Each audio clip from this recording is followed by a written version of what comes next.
political analyst Javed Rana will give us the latest updates from the war in Ukraine. Javed Rana is joining us now to discuss the Russia-Ukraine war and the talks that have happened in Saudi Arabia. Javed, welcome to the program. So Javed, I want to ask you what was discussed during this meeting between the Russian officials and the US administration in Riyadh. What sort of talks were taking place?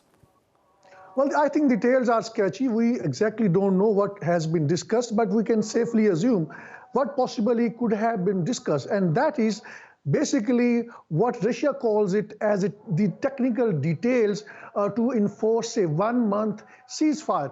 I think it goes much beyond that. It is not just these technical details or the micro details how this ceasefire agreement would be enforced. I think the bigger discussion probably is the demarcation of Ukraine. Given the fact that at this particular point of time, Russia holds at least 20% territory of Ukraine, which means at least 50,000 square kilometers. That's a big chunk of territory. And now going by what Russia has been saying, and indications are that Russia wants to retain its hold as much as it can, and it is not very much willing to give concession to Ukraine. And the reason it looks like that these talks have been previously delayed, and now even we have not seen any tangible outcome of these talks is clear. Russia wants to delay it. Reason being is that the momentum is with Russia. The war momentum is with Russia now. And to begin with, it wants to expel Ukrainian forces from its region, Kursk region. I think there were 80 villages which Ukraine had occupied back in August last year. And Russia so far has managed to regain its hold about 63%. Now this region is around 1,000 to 1,200 square kilometers. 63% is now back to the Russia. Russia is basically now waiting that it must expel Ukraine troops from that region, and then it can openly negotiate. Obviously, if the Ukrainian forces are on the Russian land, then Ukraine will come up with a demand. Look, we are going to withdraw from Russian territory, so you withdraw from rest of Ukraine territory. That is the demand which is not acceptable for the Russia. And now, what they have so far agreed on, and I think that is most likely to happen, and we can better call it, that there may be, and it looks like that is going to be enforced, and partially it has already been enforced, that there is going to be 1-month moratorium on attacking each other's infrastructure and energy installations. I think that is the only tangible development that we have so far seen. But what is a bigger question is to what an extent Russia would be willing to withdraw from Ukraine. I think that is something, again, easier said than done, because Russia would like to, again, the point that I made earlier on, to hold as much territory as it can, because it has been now, I mean, Russia, there are tens of thousands of Russian soldiers who were killed in this war, and now Russia wants to tell its public that during this war, at least they have occupied the territory, particularly there are 4 major regions where this 20% territory is constituted, and part of it, they are basically a Russian-speaking population. And I think that is the kind of a trump card, a victory card that Russian president would like to tell its public. Russia said a few weeks ago that it's not yet ready to agree to a complete ceasefire. But Ukrainian President Zelensky says that it is in Russia's hands to start the ceasefire. What are the demands of both sides? What is Ukraine asking for, and what is Russia looking forward to achieve?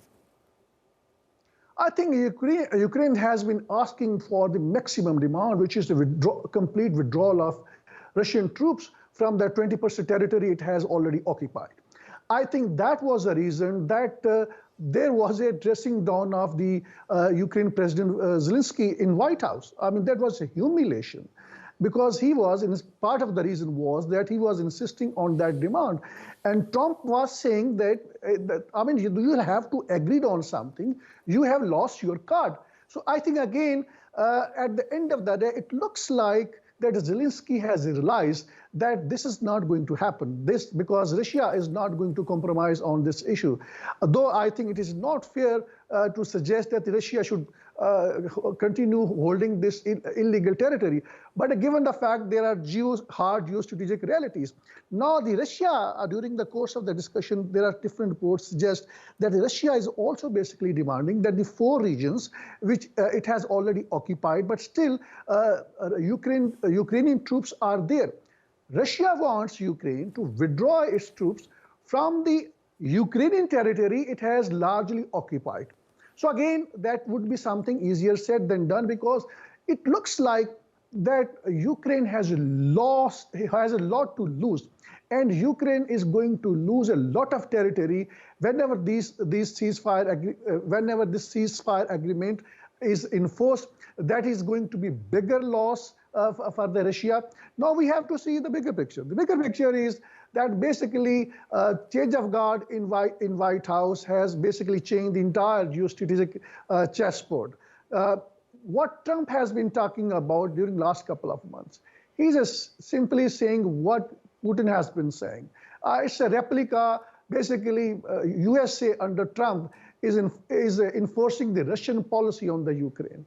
And that is a terrible for the Ukraine.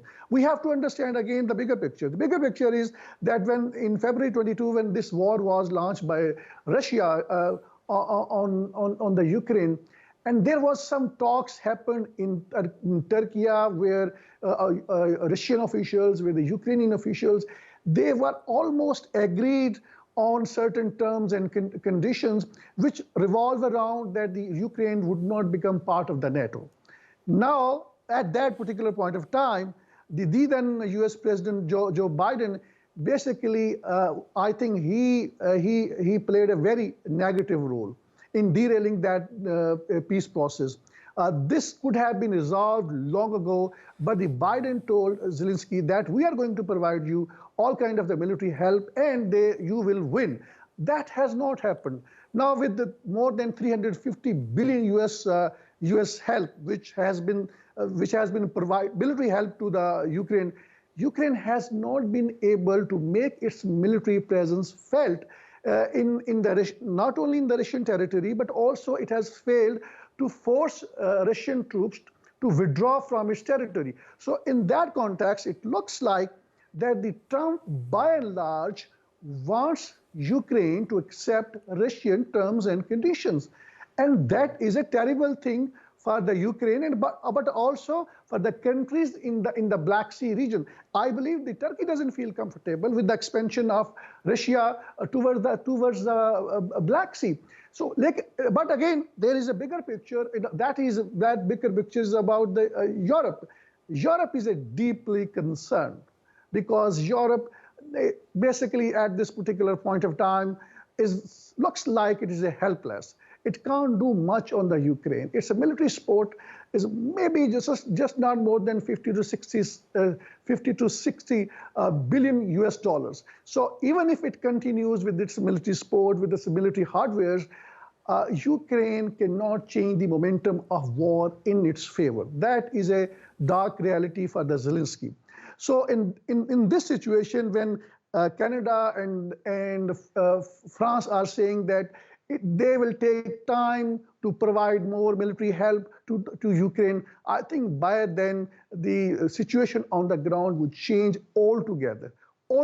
So I think it does not, to begin with what I foresee, that by and large, Ukraine is going to be forced to accept the terms and conditions which are going to be laid down by Russia, for the simple reason that the USA is using its maximum clout and maximum pressure on Ukraine to accept the terms and conditions of Russia.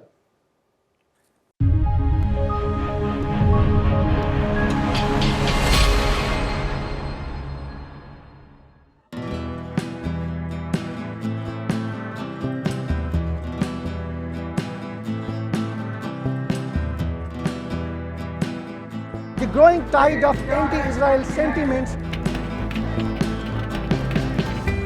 What you see behind me is just tip of the iceberg of what is happening in the country.